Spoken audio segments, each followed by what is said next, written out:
But मेरा मेरा प्रश्न इस बात को लेकर ये कि अगर आप स्टेट का दर्जा नहीं दे सकते या आपको एम्पावर्ड आप लेजिस्लेचर उसको नहीं दे सकते, तो कम से कम सरकार की तरफ से ये कम्युनिकेशन तो होना चाहिए, कम से कम बातचीत तो होनी चाहिए।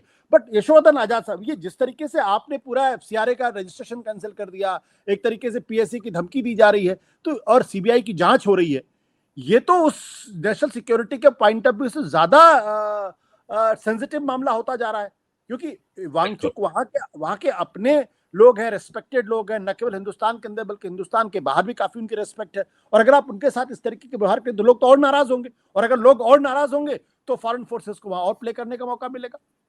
नहीं नहीं, बिल्कुल बात सही है। जैसा कौशिक साहब ने पहले ही कहा कि वांगचुक साहब जो हैं वो इंडिया में ही उनकी प्रतिष्ठा नहीं है, बल्कि उनकी प्रतिष्ठा पूरे विश्व में है। और जिस जो इकोलॉजिकल बैलेंस की वो लड़ाई लड़ रहे हैं, उसमें उन्हें विश्व से किसी के पार्ट से भी समर्थन मिलेगा। और समस्या इसी बात से होती है, अगर देश के किसी भाग में क्लाइमेट, एनवायरनमेंट, इकोलॉजी पे अगर कोई एनजीओ काम करता है तो उसे बाहर का सपोर्ट मिलता है।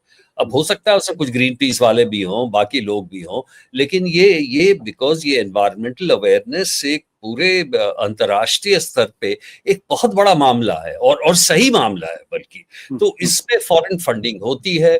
अगर उसके चलते अगर आप एफसीआरए अगर काटे हैं तो ये उचित नहीं है, अनलेस कि ये एफसीआरए वैसी जगह से आपको फंडिंग मिल रही है जो कि बिल्कुल ही डिस्प्यूटेड है। और इसका मुझे आइडिया आजाद साहब, माफ करिए मैं आपको बीच में टोक रहा हूं। क्या जी किसी एनजीओ को अगर फॉरेन की फंडिंग मिल रही है तो क्या ये एज्यूम करके चला जाए कि वो लोग देशद्रोही हैं, वो लोग देश के खिलाफ गद्दारी कर रहे हैं? मतलब ये एजम्पशन, और वो भी सोनम वांगचुक जैसे लोगों के बारे में। नहीं, बिल्कुल गलत है, ये बिल्कुल गलत है और ऐसा नहीं होना चाहिए, इसलिए मैं कह रहा हूं। और बल्कि मैं ये भी कह रहा हूं कि जहां भी इकोलॉजिकल बैलेंस की बात होती है, एनवायरनमेंट की बात होती है, विश्व के कई ऐसे संस्थान हैं जो ऐसे एनजीओस को फंड करना चाहते हैं। तो ये जरूरी नहीं है कि वो डिस्टेबलाइजेशन है। अब कुछ करते होंगे सीआईए वाले इसमें घुस के कई जगहों में, लेकिन इसका मतलब ये नहीं है कि आप एफसीआरए आप बिल्कुल ही ये कर दें। तो चूंकि इसके बारे में मुझे पूरी जानकारी नहीं है, इसलिए मैं इस पे और कमेंट नहीं देना चाहता हूं। लेकिन दूसरी बात जो मैं ये कहूंगा कि देखिए, सेंटर की मजबूरियां हैं, इसीलिए मैंने कहा था कि आजाद साहब माफ करिएगा, फिर मैं टोक रहा हूं आपके, क्योंकि जो जानकारी हमारे पास आ रही है उसकी इस बात की भी जांच की जा रही है अखबारों के माध्यम से, मीडिया के माध्यम से खबर आ रही है कि वांगचुक साहब पाकिस्तान गए तो उसकी भी जांच की जा रही है। ये जो नजरिए की बात मैं कर रहा हूं, ये देखिए, ये सब सेल्फ डिफीटिंग कार्रवाई है, इससे कोई फायदा नहीं होने वाला है, बल्कि डिस्टेबलाइजेशन और बढ़ जाएगा। गजाला जी ने जो बात कही उसमें करगिल की समस्या वो सही कह रहे हैं। और पॉपुलेशन अगर आप देखिए तो 40% है लेह का और 60% है करगिल का। मेरा कहना यह है कि सबसे अच्छी बात यह होती अगर आप फोकस करते हैं वहां के आर्थिक समस्या को लेके, क्योंकि अगर 26% की जो बेरोजगारी है उस पर अगर कार्रवाई की जाती, अगर कहते हैं मसला ढूंढा जाता है इकोनॉमिक, वही एक तरीका है। क्योंकि बात सही है, स्टेट की बात आप कर ही नहीं सकते, इतना सेंसिटिव एरिया है लद्दाख। लद्दाख में आप नहीं बात कर सकते इन चीजों के बारे में। लेकिन जो मुद्दे कुछ उन्होंने उठाए हैं कि हाँ, उनके जो एग्रीकल्चर राइट्स हैं, जो लैंड राइट्स हैं, डोमिसिलिटी का इशू है, इन सब चीजों के बारे में आप डिसाइड कीजिए, 371 कीजिए, 6 शेड्यूल कीजिए, जो भी कीजिए। लेकिन जो बॉर्डर का एरिया है वो बहुत ही सेंसिटिव रहेगा। हर रेजीम में, जितने भी हमारी रेजीम रही है, वो चाइना के साथ बॉर्डर इशू पे कुछ नहीं कर सकी है। और बल्कि समय वही था सबसे पहले जब वो not a blade of grass grows in अस्काइचिन कहा था पंडित नेहरू में, वो एक समय था। थोड़ा बहुत दे के मान लेना चाहिए था। लेकिन हमारा जो जिंगोइस्ट कल्चर है उसमें न तो हम पीओके को मानते हैं ना इधर को मानते हैं, तो ये समस्या हमारे सर पे बराबर बनी रहेगी। लेकिन लद्दाख की इसीलिए जो the only route we have Ladakh में ये है कि लद्दाख में वैसे भी आप एक एम्पावर्ड यूटी तो बना ही नहीं है, बन भी नहीं। और आप उन्हें देंगे भी क्या? वहां का सीएम अगर लद्दाख के बनेंगे, कितने एमएलए वहां पे रहेंगे? 10 एमएलए हद से हद।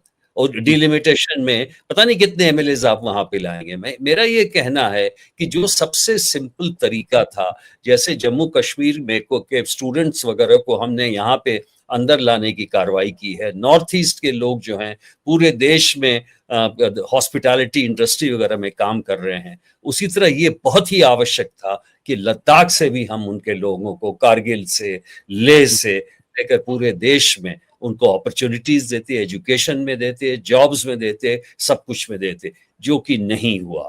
क्योंकि जब तक ये क्रॉस फल्टराइजेशन और क्रॉस कल्चरल चेंजेस नहीं होंगे तो हम सब कूप मंडूक बन जाएंगे। हर लोग अपने स्टेट के बारे में कहेंगे कि यहीं पे हमें चाहिए, यहीं पे जॉब दीजिए, यहीं पे रिजर्व दीजिए, और जितने लोग अगर इंडस्ट्री आई तो सब हम ही को जॉब दीजिए।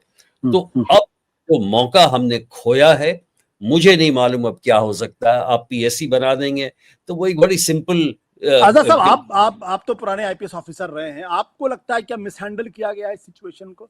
और लॉ एंड ऑर्डर के पॉइंट ऑफ व्यू से मैं कह रहा हूं। नहीं, ये तो मैं नहीं कहूंगा, क्योंकि ये गलत है।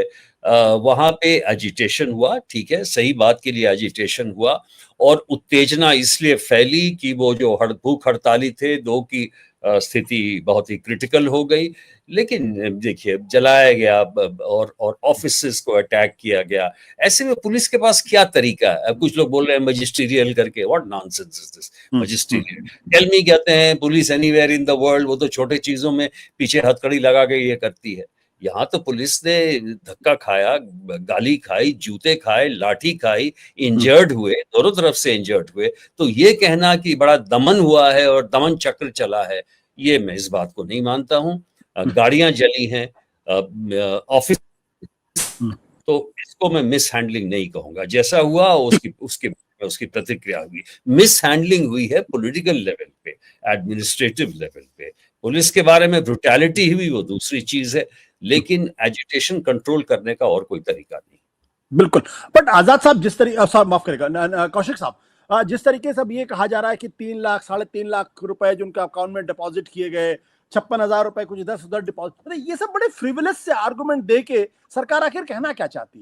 मतलब आपको बजाय इंगेज करने के, ये जानते हुए कि सेंसिटिव इलाका है, पाक चाइना से बॉर्डर लगा हुआ है, वहां पे ऑलरेडी डिस्प्यूटेड टेरिटरी का सवाल खड़ा हुआ है, आप इस तरीके के आरोप लगा के वहां के जो गणमान्य लोग हैं, जो वाकई में जिनकी थोड़ी रेस्पेक्टेबिलिटी है, आप उनको भी खोना चाहते हैं? ये वाकई बड़ा बड़ा खतरनाक कदम मुझे दिखता है, क्योंकि जैसा कि हम जानते हैं वांगचुक बहुत ही एक रेस्पेक्टेबल पर्सनैलिटी है, और अगर आपने वहां का उस नेता को आपने जेल में डाल दिया और नेता विहीन कर दिया इस आंदोलन को, तो और ज्यादा उसके घातक परिणाम हो सकते हैं। ये मत भूलिए कि ये आंदोलन कोई अलगाववादी आंदोलन नहीं है। ये लोग कोई भारत का विरोध नहीं कर रहे हैं, जैसा कुछ और अलगाववादी, जैसा कि कश्मीर घाटी के कुछ गुट करते रहे इतने साल, और अब भी कुछ लोग करते हैं। यहाँ लद्दाख में तो ऐसी तो समस्या है ही नहीं। तो भारत के संविधान के अंदर ये चाहते हैं एक परिणाम निकले, उनको साथ में लिया जाए, यानी उनकी एक तरह, इसीलिए मैं कहता हूँ ये लोकतांत्रिक मामला है। ये सिक्योरिटी का मामला हो सकता है। तो ये जैसा कि हमने सुना कि ये भारत की सुरक्षा की दृष्टि से ये हो सकता है कि हम फुल फ्लैज्ड स्टेट इनको ना दे सकें, लेकिन एक असेंबली किसी भी रूप में तो हो ही सकती है, ताकि लोग अपनी बात कहीं रख सकें। अब बात अपनी वो किसी एक असेंबली में रखें, वो बेहतर है, या सड़क पे आप एक दूसरे के खिलाफ गाली गलौज करने में या पत्थरबाजी में उस भड़ास को निकालें? तो एक तो तरीका ये है कि हमें एक राजनीतिक हल इसका खोजना होगा, और वो राजनीतिक हल यही है कि किसी तरह की इनको स्वायत्तता मिले। और ये भी बहुत, देखिए, जरूरी चीज हमें समझनी चाहिए कि यहाँ जो कारगिल का क्षेत्र है और लद्दाख का क्षेत्र है, ये दोनों आपस में उनकी कुछ समस्याएं रही हैं, लेकिन इस आंदोलन में दोनों साथ हैं। ये ना तो कारगिल के लोग, ना ही ये लेह के लोग, ये कोई अलगाववाद की बात नहीं कर रहे हैं। ये भारत में रहकर भारत के संविधान के अंतर्गत एक हल ढूंढ रहे हैं, जो हल देना चाहिए। दूसरी बात, जैसा कि आजाद साहब ने ये सजेस्ट किया कि जो बेरोजगारी की समस्या है वो तो गंभीर है, अब वो हल आपको सिर्फ लद्दाख के भीतर नहीं मिल सकता, इन लोगों को बाहर सुविधाएं मिलनी चाहिए, बाहर इनके लिए रोजगार के अवसर आप पैदा कर सकते हैं और उसमें दोनों का भला होगा। एक तो जो इंटरेक्शन जो होता है लोगों का वो बहुत जरूरी है, और ये जो एक डर है उनमें कि जिसकी वजह से वो एक जो 6th शेड्यूल में लाने की बात करते हैं, जो ट्राइबल जो जो उनके अधिकार हैं वो सुरक्षित रहें, बाहर के लोग आकर उनकी जमीनों पर कब्जा ना करें, क्योंकि ये कॉर्पोरेट वर्ल्ड में ये समस्या है। और भारत में जिस तरह से कॉर्पोरेटाइजेशन हो रहा है उसमें ये भय है, और ये भय जेन्युइन हो सकता है लोगों का। हालांकि अभी तक कोई ऐसा बड़े पैमाने पर मैंने ऐसा नहीं दिखा है, यहां तक कि क्योंकि कश्मीर घाटी में भी नहीं और जम्मू में भी नहीं, यहाँ इस तरह की बातें जरूर हुई हैं, लेकिन ऐसा तो नहीं है कि बाहर के लोगों ने आके जमीनें खरीद ली हैं। लेकिन आपको इस तरह का अगर उनको भय है तो उसका निराकरण होना चाहिए, ये बहुत जरूरी है। और ये जो आपने जो कहा कि ये दमनकारी तरीके से इसको अगर निपटाने की कोशिश करेंगे तो इसके जो है घातक परिणाम होंगे मेरे विचार से।